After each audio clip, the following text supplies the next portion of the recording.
శ్రావణం mega sale మీ CMR legacy of జ్యువెలరీలో విఏలో 50% వరకు తగ్గింపు. వివరాలకు సంప్రదించండి.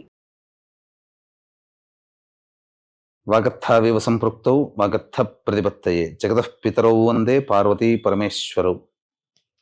ఆదిత్యాయ చ సోమాయ మంగళాయ బుధాయ చ గురు శుక్ర శనిభ్యశ్చ రాహవే కేతవే నమః. శృంగేరి జగద్గురు పీఠాధిపతులకి, కంచి పీఠాధిపతులకి నమస్కారములు తెలియజేసుకుంటూ కార్యక్రమాన్ని ప్రారంభిద్దాం. వీక్షించేటువంటి ప్రేక్షకులకి ఒక ముఖ్య గమనిక. అనేక మంది తమ యొక్క ప్రశ్నలని కామెంట్స్ రూపంలో తెలియజేశారు. కొంతమంది మెసేజ్ రూపంలో కూడా పంపించడం జరిగింది. అందులో ప్రధానంగా గమనించింది ఏంటంటే, ఎలాగో జన్మించిన నక్షత్రము, ఆ నక్షత్రాన్ని బట్టి ఒక రాశి ఉంటుంది, ఆ రాశి ప్రకారము మేము చూసుకోగలుగుతున్నాం. కానీ మా పెద్దలు వాళ్ళకి డేట్ ఆఫ్ బర్త్ అనేటువంటిది తెలుసు, కానీ అలాగే ఏ సంవత్సరంలో పుట్టారో తెలియదు. మరి అటువంటి వాళ్ళు కూడా చూసుకోవాలంటే ఎలా అనేటువంటి ఒక ప్రశ్నని తీసుకురావడం జరిగింది. కాబట్టి వీళ్ళందరినీ కూడా దృష్టిలో పెట్టుకొని, ఇప్పుడు ఏ నక్షత్రము ఏ రాశి వాళ్ళైతే జన్మిస్తారో ఆ రాశి మరియు ఒక మంత్లో ఒక డేట్ నుంచి ఇంకొక డేట్ మధ్యలో పుట్టినటువంటి వాళ్ళు ఒక రాశికి చెందిన వాళ్ళుగా మనకు తెలియచేయడం జరుగుతుంది శాస్త్ర ప్రకారము. కాబట్టి ఈ యొక్క గణాంకాలని దృష్టిలో పెట్టుకొని మనం వినూత్నంగా రాశితో పాటుగా ఒక నెలలో పుట్టినటువంటి వాళ్ళకి, అనగా ఉదాహరణకి ఉజ్జాయింపుగా ఏ రాశికి చెందుతారో ఆ రాశి వాళ్ళని మనం క్రోడీకరించుకొని ఈ యొక్క నూతన విధానంగా మనం తెలియచేయడం జరుగుతుంది. ఒకవేళ రాశికి సంబంధం లేకపోయినా మీరు జన్మించిన జన్మ తేదీ మరియు జన్మ నెల ఏదైతే ఉంటుందో జన్మ మాసమును బట్టి మీరు ఒక రాశికి చెందుతారు. ఆ రాశిది ఆ ఫలితాలు కూడా మీకు కూడా ఉపయోగంగా ఉంటాయని చెప్పి తెలియచేయవచ్చు.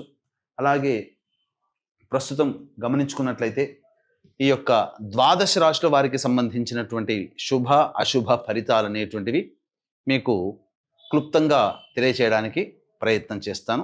విశాఖ 4వ పాదము, అనురాధ 1, 2, 3, 4 పాదాలు, జ్యేష్ఠ 1, 2, 3, 4 పాదాలలో జన్మించినటువంటి వాళ్ళు వృశ్చిక రాశికి సంబంధించిన వాళ్ళు అవుతారు. అలాగే నవంబర్ 23వ తారీఖు నుంచి నవంబర్ 30వ తారీఖు మధ్యకాలంలో పుట్టినటువంటి వాళ్ళు కూడా ఈ యొక్క వృశ్చిక రాశికి సంబంధించిన వాళ్ళు అవుతారు. కాబట్టి 16 ఆగస్టు నుంచి 31 ఆగస్టు వరకు ఈ యొక్క సంబంధించినటువంటి తేదీలలో మరియు రాశిలో జన్మించినటువంటి వాళ్ళకి ఏ విధంగా ఉండబోతుందో తెలుసుకునే ప్రయత్నం చేద్దాం. ప్రధానంగా గురుగ్రహ యొక్క సంచారము అనుకూలంగా లేదు. ఏమవుతుంది, ప్రతి పనిలో కూడా కొంత ఎదురు చూడాల్సినటువంటి పరిస్థితి వస్తుంది, ఆటంకాలు అనేటువంటివి ఉంటాయి. అలాగే ధనపరమైనటువంటి సమస్యలు ఉంటాయి. ఏ పని అన్నా కూడా 1కి 4 సార్లు పరిశీలిస్తే తప్ప కాని పని అటువంటిది ఉంటుంది. కాబట్టి జాగ్రత్తలు పాటించండి. అలాగే శుక్రుని యొక్క సంచారము అనుకూలంగా ఉన్నటువంటి ఈ కారణం చేత 20వ తారీఖు వరకు కూడా మీకు వైభవోపేతమైన జీవితం, అంటే ధనానికి ఇబ్బంది ఉన్నప్పటికీ కూడా కీర్తి ప్రతిష్టలకి ఏమాత్రము లోటు ఉండదు, గౌరవ మర్యాదలకి లోటు ఉండదు. 21వ తారీఖు నుంచి శుక్రుడు కూడా అనుకూలంగా లేకపోవడం, గురుడు కూడా అనుకూలంగా లేకపోవడం చేత మిమ్మల్ని తక్కువగా చూసే అవకాశాలు ఉంటాయి. ఆ విధమైన పరిస్థితులు వస్తాయి. కాబట్టి కాస్త సంయమనం పాటించండి. అలాగే బుధగ్రహం యొక్క సంచారం కూడా అనుకూలంగా లేదు. ఈ కారణం చేత ఈ వృశ్చిక రాశిలో జన్మించినటువంటి వాళ్ళకి ఏమవుతుంది, ప్రధానంగా లాభం కోసం చేసే ప్రతి పని ఆగిపోతుంది. అంటే స్టాక్ మార్కెట్స్లో పెట్టేటువంటి వాళ్ళు, అలాగే ఫండ్ బిజినెస్లో పెట్టేటువంటి వాళ్ళకి ఇది సమయం అనుకూలంగా కాదు. సమయం కోసం వేచి చూడడం చాలా మంచిది. అలాగే కొంత ధన నష్టం కూడా, గురుగ్రహం బాగోలేదు, శుక్రుడు బాగోలేదు, బుధగ్రహము బాగోలేదు. కాబట్టి ధన నష్టం జరగక తప్పదు. ఇక రవి కేతు యొక్క సంచార ప్రభావం ఇది కాస్త అనుకూలంగా ఉండేటువంటి సమయం. ఏమవుతుంది, చేస్తున్నటువంటి వృత్తి ఉద్యోగ వ్యాపారాల్లో మీకంటూ కొంత గుర్తింపు అనేది ఆ రవిగ్రహ సంచార ప్రభావంలో కలుగుతుంది. నిరుద్యోగస్తులకు ఉద్యోగం లభించే అవకాశం ఉంటుంది, లేదా వేరే సంస్థల్లో ఉద్యోగం మారాలనుకునేటువంటి వాళ్ళకి అనుకూలమైన సమయం. ఇక కుజుడు కూడా రాష్ట్రాధిపతి అనుకూలంగా ఉండడం వల్ల ఆత్మవిశ్వాసం సడలకుండా మీరు గట్టి ప్రయత్నం చేస్తే తప్పకుండా ఈ గ్రహాలు ఇచ్చే ఇబ్బందుల నుంచి కొంత శాతమైనా కానీ మీరు బయటపడగలుగుతారు. అలాగే రాహు అనుకూలంగా లేకపోవడము, శని కూడా వక్రీకరించి అర్ధాష్టమ శని దోషాన్ని ఈ యొక్క వృశ్చిక రాశి వారికి కలిగించడం, ఈ కారణం చేత ఏమవుతుంది, కొన్ని విపత్కర పరిస్థితులు అనేటువంటివి ఈ యొక్క రాశిలో జన్మించినటువంటి వాళ్ళకి కలుగుతాయి. కాబట్టి ప్రధానంగా జాగ్రత్తలు పాటించండి. మేజర్ ప్లానెట్స్ అనేటువంటివి అనుకూలంగా లేవు. ఒక రవి, కేతువు, కుజుడు తప్ప మిగతా అన్ని గ్రహాలు మీకు వ్యతిరేకమైనటువంటి ఫలితాలని ఇవ్వబోతున్నాయి. కాబట్టి జాగ్రత్తలు పాటించండి. ఈ యొక్క రాశిలో జన్మించినటువంటి విద్యార్థులకి బాగా కష్టపడితే తప్ప ఫలితాలు రావు. కోరుకున్న విద్య చోట కంటే కూడా వేరే చోట మీకు ప్రవేశం లభించే అవకాశం ఉంటుంది. అలాగే విదేశీయానం, విదేశీ విద్యకు అనుకూలంగా లేని సమయం అని చెప్పవచ్చు. ఇక వివాహానికి సంబంధించి చేయు ప్రయత్నాలు సమయం అనుకూలంగా లేదు కాబట్టి మీరు ప్రయత్నం అయితే చేయండి, ఫలితం దైవాని మీద వదిలేయండి. ఇక సంతానం కోసం ఎదురు చూసేటువంటి వ్యక్తులు కాస్త సంయమనం పాటించండి.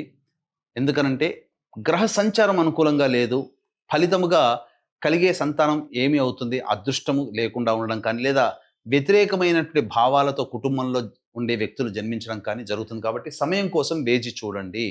ఇది మీకు ఏతావాత చెప్పొచ్చేటువంటిది. ఇక వీక్షించేటువంటి ప్రేక్షకులు కూడా ఈ యొక్క శ్రావణ అమావాస్య, పోలాల అమావాస్య అంటారు, చాలా మహిమాన్వితమైనటువంటి రోజు. చతుర్దశి అమావాస్య కలిసింది మరియు ఆశ్లేష నక్షత్రం కలిసినటువంటి రోజు. ఈ రోజున జాతకరీత్యా అనేక రకాల సమస్యలు ప్రతి వ్యక్తికి కూడా ఉంటాయి. ఎందుకంటే ఏ పని చేసినా కలిసి రాలేకపోవడం, అన్ని నోటిదాకా వచ్చి వెనక్కి వెళ్ళిపోవడం, ఎన్ని పూజలు చేసినా ఫలించకపోవడం, దేవుడు లేడనే స్థాయికి రావడం, ఎంత కష్టపడ్డా నిజాయితీగా ఉన్న కష్టానికి తగ్గ ప్రతిఫలం లభించకపోవడం, కుటుంబంలో వివాహం కాకపోవడం, దాంపత్యం సరిగ్గా ఉండకపోవడం, సంతానం కలగకపోవడం, అంతేకాకుండా అందరికంటే గొప్పగా జీవించాలి, ధనవంతులం అవ్వాలి, మనం కూడా ధనాన్ని సంపాదించాలనే కోరిక కలగానే ఉండిపోతుంది తప్ప తీరలేకపోవడం, అన్నిటికంటే మించి కుటుంబంలో ప్రశాంతత లేని జీవితాన్ని గడపడం, ఇలా ఒకటా రెండా అనేక రకాల సమస్యలకి ప్రధాన కారణం జాతకం అంటారు. కానీ అది పితృదోషము. పితృదోషం అంటే తండ్రి వైపు 6 తరాలు, తల్లి వైపు 3 తరాల్లో ఏవైనా దుర్మరణాలు కనుక ఉన్నా, అంటే road accident, fire accident, suicide attempt, నదిలో బావిలో పడి చనిపోవడం, ఇంట్లోంచి వెళ్ళిపోవడం, లివర్ ఫెయిల్యూర్, కిడ్నీ ఫెయిల్యూర్, క్యాన్సర్తో చనిపోవడం, 60 సంవత్సరాల లోపల ఏ విధంగానైనా చనిపోయినా, పెళ్లి కాకుండా చనిపోయినా, ఇవన్నీ పితృదోషములు అంటారు. ఈ పితృదోష నివారణకి గత 12 సంవత్సరాలుగా మన ఆధ్వర్యంలో ప్రతి నెల జరిపించడం జరుగుతుంది. ముఖ్యంగా ఈ శ్రావణ అమావాస్య మహామహిమాన్వితమైనటువంటిది. 20వ తారీఖు రోజున లోపల మీ గోత్రనామాలు నమోదు చేసుకోండి. 21కి బయలుదేరుతున్నాం. 22న కార్యక్రమం జరిపించుకొని మళ్ళీ హైదరాబాద్లో ఉంటాం. పూర్తి వివరాలకి కార్యక్రమ తదనంతరం కాంటాక్ట్ చేసి తెలుసుకోండి. ఇక ఈ యొక్క రాశిలో జన్మించినటువంటి మహిళలకి ప్రధానంగా 20వ తారీఖు వరకు సజావుగా ఉన్నప్పటికీ 21వ తారీఖు నుంచి ఫలితాలు తారుమారవుతాయి.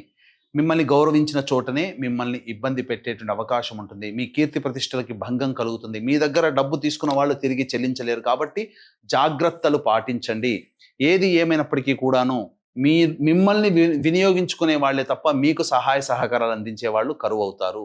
ఇక ప్రధానంగా గమనించుకున్నట్లయితే రోజువారీ కార్యక్రమాల్లో ఏ విధంగా ఉండబోతుంది, 16వ తారీఖు, 17, 18 తారీఖుల్లో రాని బాకీలు వసూలవుతాయి. ధనపరమైన సమస్యలను తీర్చుకుంటారు. అలాగే అన్ని విధాలుగా ఆనందదాయకంగా ఉంటుంది. ఖర్చుకు మించిన ఆదాయం కూడా లభిస్తుంది. 19, 20 మరియు 21, 22 తేదీలలో గమనించుకున్నట్లయితే సంతానం మూలకంగా విభేదాలు, ఖర్చులు పెరుగుతాయి. సంతానంతో వాగ్వివాదాలు, సమస్యలు కలుగుతాయి. అలాగే మానసికమైనటువంటి ఆందోళన అధికంగా ఉంటుంది. ఏ పని చేయాలన్నా బద్ధకంగా ఉంటుంది. ఒక రకంగా చెప్పాలంటే జిగ్జాగ్ వ్యవస్థలాగా ఉంటుంది. ఏ నిర్ణయం తీసుకోకపోవడమే చాలా మటుకు మేలని గమనించాలి. ఇక 23, 24, 25, 26, 27 అంటే 23, 24, 25, 26, 27 ఈ తేదీలలో మీదే చెల్లుబాటు అవుతుంది. ఉద్యోగ సమస్యలు తీరుతాయి, ధనపరమైనటువంటి సమస్యలు తీరుతాయి, అన్ని విధాలుగా ఆనందదాయకంగా గడుపుతారు. పాత స్నేహితులని, పాత విషయాలు చర్చకు వస్తాయి, మిత్రులను కలుసుకుంటారు.